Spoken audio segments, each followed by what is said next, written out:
How much space does a structure take up in memory?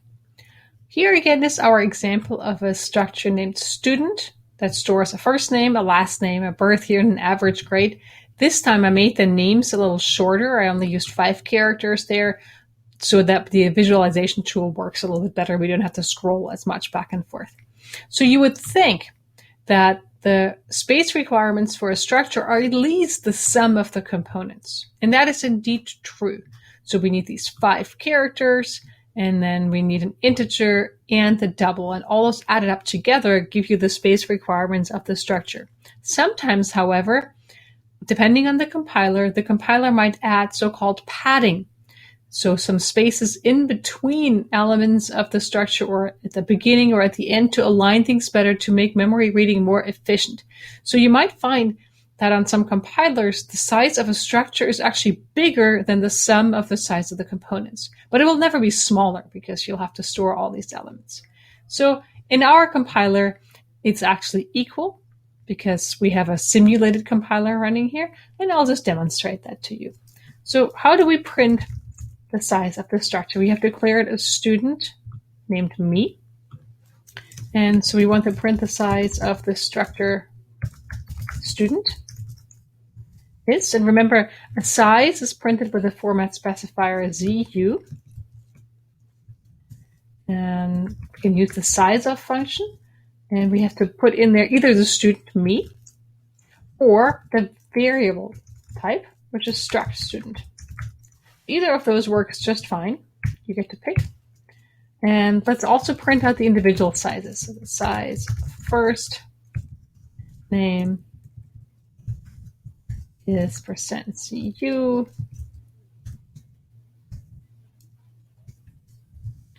Size of me dot first name. And I'm going to do some copying and pasting so I don't have to retype this line over and over again. I'll just modify it. The size of last name is me dot last name. So I can just put components in here. Size of birth year is %CU, me dot birth year. And one more. Size of average grade, %CU, size of me dot average grade. All right, let's run this program. Compile, and we'll run it step by step. My memory visualization tool showed up, and here's the student that was declared, the student named me. And because I'm using less space for the first and the last name, it's not taking up as much space on my memory visualization tool here. So we're using up 8 memory locations for the average grade, 4 for the birth year, which is a type integer, and then 1 space for each character. So 10 characters altogether, 5 for the first name and 5 for the last name. So let's see what it's printing out. The size of the structure student is 22. And let's look at the individual components. The size of first name is 5, last name is 5, birth year is 4, average grade is 8. And if you add all of those up, 5 plus 5 plus 4 plus 8 indeed gives you 22. On another compiler, however, you might get 24 here and some padding happening. So even though the individual component sizes might be the same, depending on what the compiler is, the structure itself might just take up a slightly more space in a different compiler. Let's just make sure we really understand what's going on here in memory.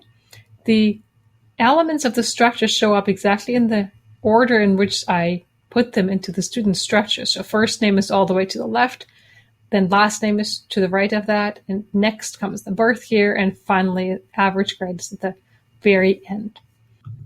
So that's how structures are stored in memory.